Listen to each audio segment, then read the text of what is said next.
Les Voix du Havre. Une chronique en partenariat avec les bibliothèques du réseau Lire au Havre.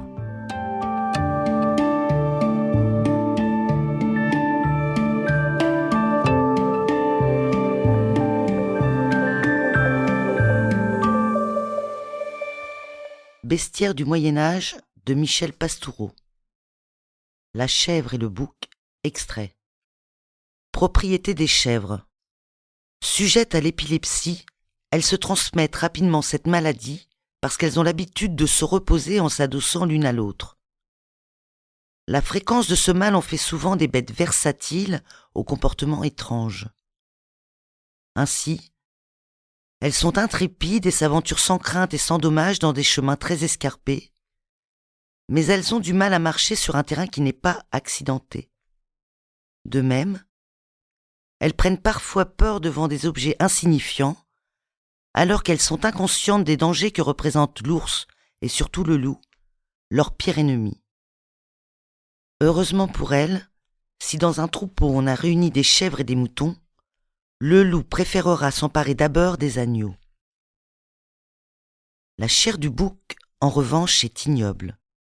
C'est un animal immonde qui sent très mauvais et semble avoir toujours la fièvre. Son sang est tellement chaud qu'il peut tout traverser, même le diamant le plus dur que pourtant rien ne parvient à briser. On s'en sert pour guérir la maladie de la pierre. De même, on recourt à son fiel, dont l'odeur est épouvantable, pour soigner les yeux malades et renforcer la vue. Ses cornes ont le pouvoir d'éloigner les serpents, mais pour ce faire, il faut les brûler, ce qui, de nouveau, dégage des remugles pestilentiels. La propriété principale du bouc est d'être luxurieux. Comme tous les êtres à sang chaud, il est porté au plaisir charnel et semble incapable de retenue ni de répit, encore moins de continence.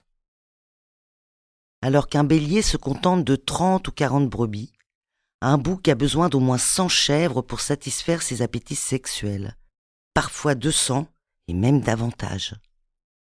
Il symbolise les hommes et les femmes esclaves des plaisirs de la chair. Le jour du jugement dernier, ils seront les premiers à être précipités dans le gouffre infernal, où des serpents venimeux leur dévoreront les génitoires et les mamelles. La luxure du bouc se lit dans son regard. Celui-ci n'est pas droit mais oblique, signe de grand péché. Dans la sensibilité médiévale, tout ce qui est oblique a mauvaise réputation. Ne pas marcher droit mais de manière oblique, comme le font les renards et les voleurs, est signe que l'on prépare un mauvais coup ou que l'on n'a pas la conscience tranquille. Entrer de biais dans une église est indigne d'un bon chrétien. C'est une faute très grave. On entre dans la maison de Dieu alors que l'on ne souhaite pas rendre grâce au Seigneur et que l'on préfère entendre les paroles séductrices du démon.